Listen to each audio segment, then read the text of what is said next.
Minchala.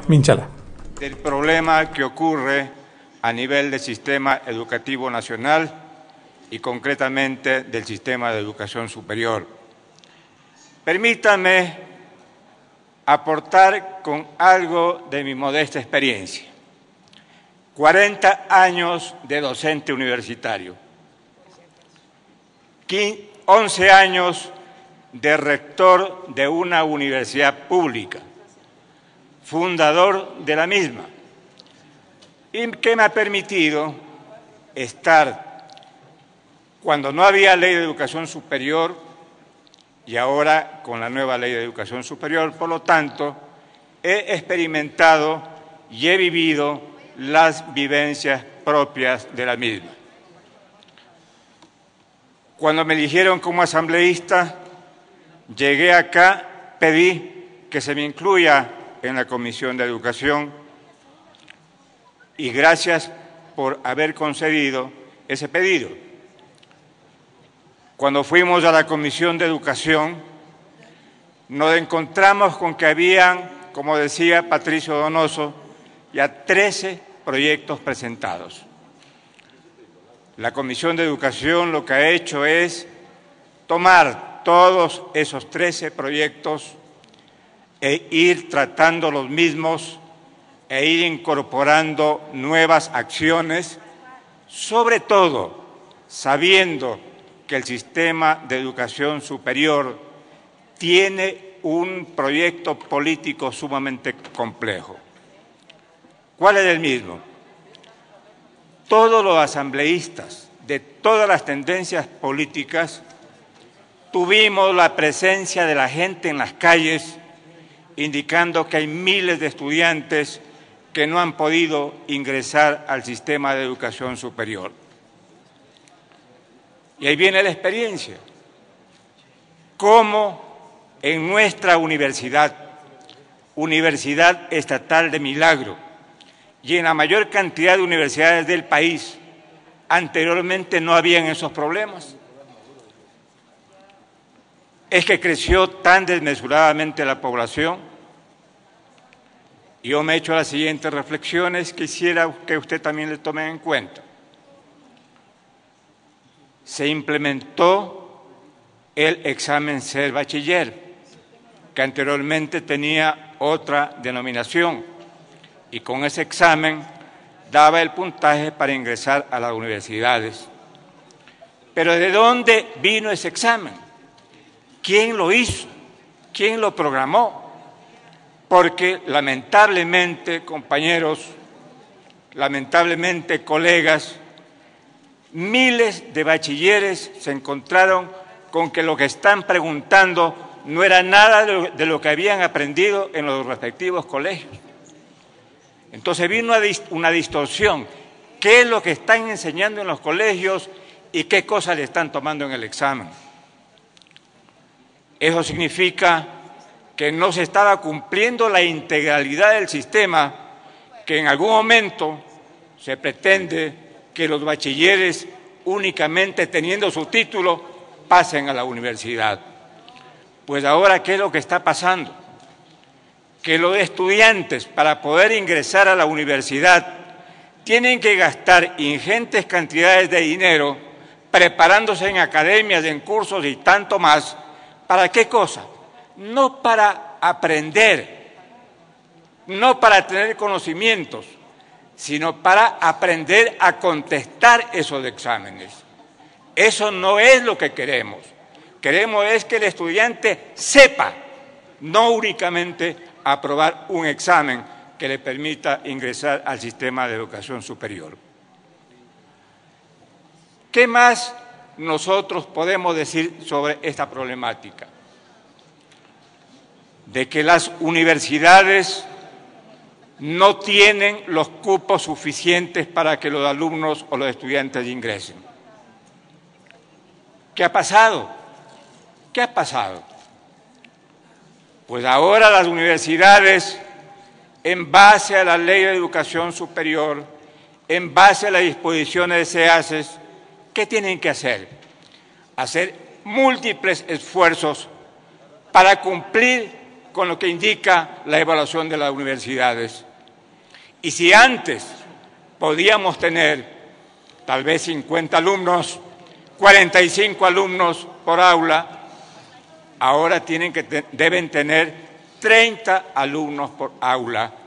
¿Por qué? Porque hay indicadores que indican que debe tener esa cantidad de estudiantes para que le den un puntaje importante para la evaluación de las universidades. Entonces, por lo tanto, allí también tenemos un problema que está bien la calidad, pero también debemos tener una idea de la concepción global de la educación y no únicamente pensar que se deben cumplir requisitos para evaluar a una universidad. ¿Qué dicen ahora las universidades? Bueno, vamos a ampliar los cupos. Y amplían los cupos. ¿Y qué significa ampliar los cupos? Más recursos, más docentes, más aulas. ¿Y qué hacemos con los presupuestos que se disminuyen, los presupuestos de la educación? ¿Cómo vamos a hacer en este momento? Y ya la CNESID se ha reunido con las universidades dicen vamos a ampliar los cupos y ha conseguido la CNESID hablar con el Ministerio de Finanzas para que dineros represados del IVA, impuesto a la renta e inclusive de fondos de autogestión lo devuelvan a las universidades, pero para hacer un paliativo para este primer año. Pero ¿qué va a pasar después con todos los alumnos que ingresen? Porque habrá miles de estudiantes que ingresen y no tienen las aulas suficientes, no tienen los docentes suficientes. Significa que debemos hacer una distribución equitativa de recursos. Y yo no estoy en contra de las universidades emblemáticas, pero sí estoy en contra de que se dé recursos ingentes y no se dé recursos al sistema de educación superior, que tiene una gran trascendencia en el momento con toda la juventud deseosa de una educación superior. También hemos visto en la ley, que lógicamente es bellísima en teoría, pero en la práctica ha fracasado. ¿Qué se dice? ¿Qué se dice en la ley? Que para tener una mejor calidad, los docentes, si quieren un 70%, deben tener título de PH. Ya se cumple el plazo. ¿Y qué vamos a hacer con las universidades que no han podido cumplir con esa disposición? ¿Y para qué ha servido el PH? El PH sirve actualmente únicamente para esos docentes que ya están viniendo de becas, vayan a dar horas clase, cuando el PH es para investigación. ¿Y cómo van a hacer investigación si no hay laboratorios, no hay equipos, porque no hay recursos para eso? Entonces, las universidades debemos tener recursos suficientes para hacer investigación y para poder emplear a esos PH que vienen después de haber tenido años en el exterior con una beca otorgada por el gobierno. Un minuto, señor asambleísta.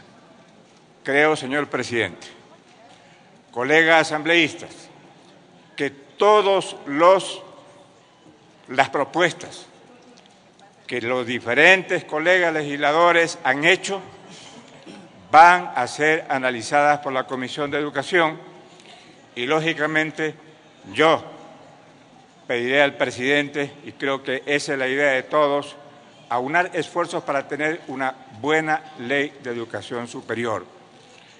Una ley de educación superior que permita recobrar la autonomía universitaria, que permita que no se intervenga a las universidades de repente por cuestiones políticas, intervenciones que en muchas ocasiones no han dado el resultado apetecido, y tenemos inclusive ya acciones de la Contraloría para comisiones interventoras que hicieron contratos con sobreprecios y que lógicamente eso no debe ocurrir, porque en un país con falta de recursos no puede haber un dispendio de los mismos en perjuicio de los estudiantes y los docentes, no solamente de la educación superior, sino toda la educación del país.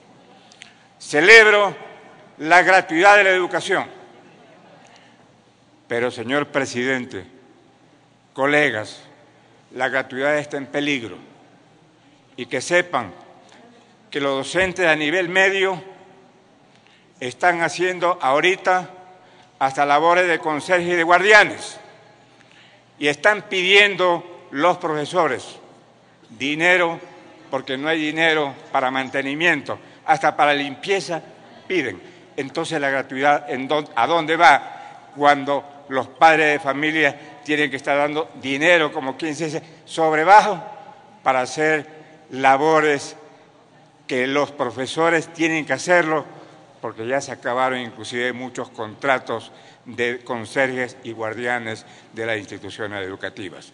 Para concluir, señor presidente, siempre hablamos de dinero, hablamos que hace falta recursos, pero yo les digo a todos, en el momento que hagamos el esfuerzo de todos, de los gobernantes, y evitar la corrupción y el despilfarro, tendremos recursos suficientes para la educación superior y para todos los anhelos del pueblo ecuatoriano. Muchas gracias. Gracias, señor asambleísta. Tiene la palabra el señor asambleísta.